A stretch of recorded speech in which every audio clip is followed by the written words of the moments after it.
UP सरकार में मंत्री ओम प्रकाश राजभर जी हमारे साथ हैं। राजभर जी, श्रावस्ती से एक खबर है, मदरसे में नोट छापने वाली चीज़ें मिली हैं, मशीन मिली है, लोग नोट छाप रहे हैं। मदरसा आपके पास है, कैसे मदरसे में इस तरीके की चीज़ें हो रही हैं?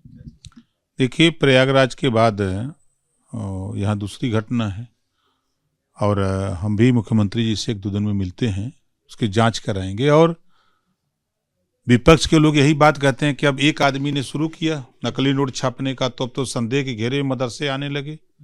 अब जब सरकार सभी मदरसों की जांच कराएगी तो विपक्ष यही कहेगा कि ये उत्पीड़न कर रहे हैं। तो इस तरह के कृत्य करने वाले लोगों के खिलाफ सख्त से सख्त कार्रवाई करने के लिए हम लोग कटिबद्ध हैं और मुख्यमंत्री से मिलकर के हम तो ऐसे तमाम मदरसों की जांच भी कराएंगे कि ऐसे से मदरसों की जांच शुरू होगी। बिल्कुल होगी। इस तरह की बातें उभर के क्यों आ रही हैं? ऐसे मदरसे चलाने वाले लोग जो वहाँ के मैनेजर हैं, मालिक हैं, प्रिंसिपल हैं, इस तरह की बात क्यों करते हैं? उनकी सपना हो रहा है तो उनके खिलाफ कार्रवाई होगी, जांच होगी उसकी। पिछले दिनों जब आपने बड़ी बैठक की थी, मदरसे के तमाम लोग आए थे, तब उन्होंने ये बात कही थी कि आए दिन उनकी जांच होती है पर उसका कोई निष्कर्ष नहीं निकलता है, कोई जांच की रिपोर्ट सामने नहीं आती है और जांच के नाम पर प्रताड़ित किया जाता है। नहीं तो अब उन्हीं से पूछेंगे ना कि अभी क्या है जांच। इसी वजह से एक आदमी गलती करता है, सभी संदेह घेरे में आ जाते हैं। तो जांच के पीछे कोई ना कोई वजह होती है। तो उनके प्रश्न का उत्तर तो खुद वो दे रहा है नकली नोट छाप के, और जांच होगी तो जांच का रिजल्ट भी आएगा, ऐसा नहीं है। रिजल्ट तो खुद दे रहा है कि नोट पकड़ी गई, चल रहा है बाजार मार्केट में। तो अब इससे बड़ा सबूत क्या हो सकता है? एक विषय संभल का भी है। संभल में जामा मस्जिद के सामने जो पुलिस चौकी बन रही है, वैसी का आरोप है कि वो वक्फ की ज़मीन है, वक्फ विभाग भी आपके पास है। इस तरीके का जो आरोप है उस पर क्या टिप्पणी है? अब खसरा खतौनी को वक्फ बोर्ड का ओवैसी जी के पास हुई तब बताओ तो ही है। अरे वो जमीन नगर निगम की जमीन है, जिलाधिकारी उस जिले का मालिक है, वो बता सकता है अपने अधिकारियों से कागज पत्र मंगा करके। आपको कैसे पता लग गया भाई? और मजे की बात, थोड़ी देर के लिए मान लिया कि वक्फ बोर्ड की जमीन ही है, तो वो तो शांति व्यवस्था कायम करने के लिए चौकी बन रही है कि जमीनियां कब्जा करने के लिए बन रही है? शांति व्यवस्था के लिए ना। उस इलाके में जो चौकी का क्षेत्र होगा, कल तक वही आरोप लगता था कि पुलिस बाद में पहुंचती है, तो मौके पर वहीं पुलिस रहेगी सुरक्षा करने के उद्देश्य से। ये तो खुशी की बात है, इसका स्वागत होना चाहिए। लेकिन अब लोगों ने मन बना लिया कि विरोध है करना है, तो क्या करें। इसी तरीके की एक घटना लखीमपुर में हुई। आपके पार्टी के विधायक हैं, उनके ऊपर फायरिंग हुई, हालांकि वो बच गए हैं। भारतीय जनता पार्टी के विधायक हैं। विपक्ष ये कह रहा है कि जब विधायक ही नहीं सुरक्षित हैं तो बहन बेटियां महिलाएं कैसे खुद को सुरक्षित महसूस करें? अब उस घटना को अगर आप बारीकी से देखेंगे तो आपसी विवाद हुआ, विवाद के चलते ऐसा हुआ। कुछ शराब पीने वाले लोग थे, कोई बात का बतंगड़ हुआ जिसको लेकर के ये घटना हुई है।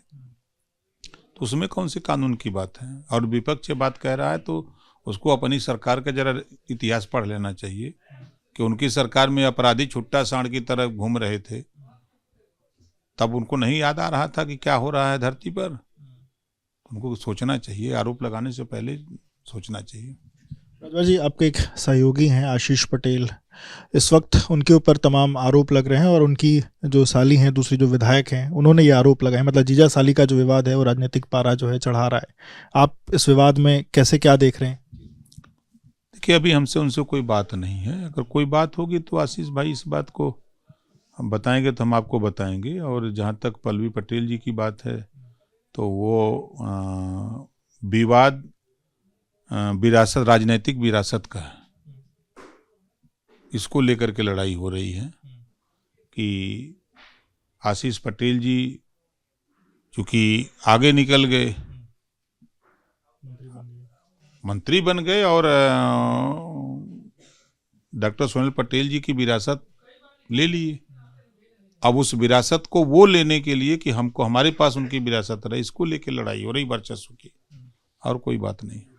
आशीष पटेल ने भी सोशल मीडिया पर पोस्ट किया, उन्होंने सरकार के जो मौजूदा अधिकारी हैं उन पर आरोप कुछ लगाए हैं, एसटीएफ तक पर आरोप लगा दिया कि कुछ भी होता है तो एसटीएफ जिम्मेदार होगी।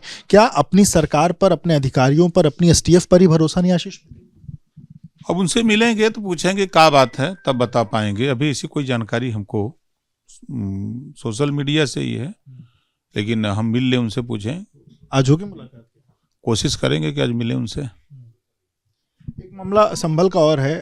जो वहाँ के सीओ हैं अनुज चौधरी, पिछले दिनों काफ़ी चर्चा में रहे और कल एक किष्किंधा से यात्रा आई थी हनुमान जी के, जो जहाँ पर उनकी वो है, तो उस दौरान, यात्रा के दौरान हाथ में गदा लेकर वो चल रहे थे। विपक्ष सवाल खड़े कर रहा है कि जो इस तरीके के पुलिस बल के लोग हैं वो हाथ में गदा लेकर आज चल रहे हैं, कल कोई और सरकार आएगी तो कोई तीर कमान लेकर चलेगा, कोई कुछ और लेकर चलेगा। देखिए, ऐसा कुछ नहीं है। वो विपक्ष के पास विरोध के अलावा कुछ है नहीं। समाज के हित के लिए उनके पास शिक्षा के लिए, स्वास्थ्य के लिए, रोजगार के लिए, इन सब मुद्दों के लिए उनके पास बोलने के लिए फुर्सत नहीं है। हम उदाहरण देते हैं, रोहिणी आयोग कमेटी बनी, रिपोर्ट आई, जांच समिति बनी, तैयार है। कभी विपक्ष के लोगों की जबान पर रोहिणी आयोग की रिपोर्ट लागू करने की बात आई? कभी नहीं आ रही है। 27% आरक्षण बंट जाएगा तो समाजवादी पार्टी का क्या होगा? इस नाते समाजवादी पार्टी का एक नेता, छोटा से लेके राष्ट्रीय नेतृत्व तक, कोई बोलने को तैयार नहीं है कि रोहिणी आयोग की रिपोर्ट लागू हो। उससे लागू होगा तो नाई, गोंड, पाल, प्रजापति, बिंद, केवट, मल्लाह, राजभर, चौहान, कचेर, आरा, कर्कबंशी, चौरसिया, सुनकर, इनका भी लाभ हो सकता है। इनको भी आरक्षण का लाभ मिल जाएगा। इसके लिए तो नहीं बोल रहे हैं। खाली बस विरोध का एक स्वर उन लोगों ने ठान लिया कि हम विरोध करेंगे। आपके हिसाब से हाथ में गदा लेकर चलना पुलिस के लिए ठीक नहीं? देखिए, अब उस फोटो को तो हमने नहीं देखा है, और हो सकता है आपसी कहीं कोई बात रही हो, कोई दिक्कत। जैसे कभी कभी होता है कि हम लोग भी चलते हैं तो कोई बात होती तो अपनी मोबाइलें थमा देते कि जरा पकड़िए। अब उसकी फोटो आ गई कि ये मंत्री जी मोबाइल की फोटो पर मोबाइल पकड़ा दिए। तो परिस्थिति क्या थी, वो परिस्थिति पर भी अध्ययन करना चाहिए। उनका कहना, उनका भी बयान है, जो अनुज चौधरी, उनका कहना है कि वो जब चल रहे थे तो वहाँ पर एक लोगों ने उनको गदा जो है वो पकड़ा दी, और वर्दी में गदा लेकर चलना कोई गलत बात तो नहीं, ऐसा उनका कहना। सही कहा उन्होंने सही कहा। मैं वही कह रहा हूँ ना, जैसे चलते समय कोई परिस्थिति पैदा हुई, मान लीजिए कि मोफलरा सड़क गया तो ये वक्त मुझे मोबाइल पकड़ी, भाई बगल को थमा दिया जाता है, फिर इसको सही करके फिर ले लेते हैं, और उतने बीच में फोटो खींच के दिखा रहे हैं कि चाहे वो ऐसे चल रहा है। एक सवाल और है, जो अलग अलग जगहों पर मस्जिदों की खुदाई की बात कही जा रही थी, उस बीच अखिलेश यादव ने टिप्पणी की और ये कहा है कि सीएम आवास की भी खुदाई होनी चाहिए, वहाँ भी जो है कुछ चीज़ें मिल सकती।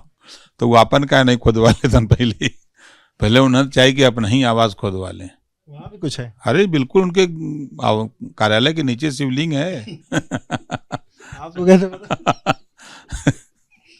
देखिए, सच्चाई तो ये है कि वो ना वो शिवलिंग खोज रहे हैं, वो मुसलमानों की वोट खोज रहे हैं कि मुसलमान का वोट हमसे छिटकने न पावे, इस नाते वो बोल रहे हैं, और कोई बात नहीं।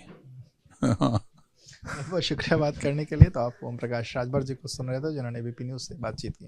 कैमरामैन प्रेम सिंह के साथ Vivek Rai, ABP news, Lucknow. For exclusive and insightful videos, subscribe to our new channel ABP Live Premium.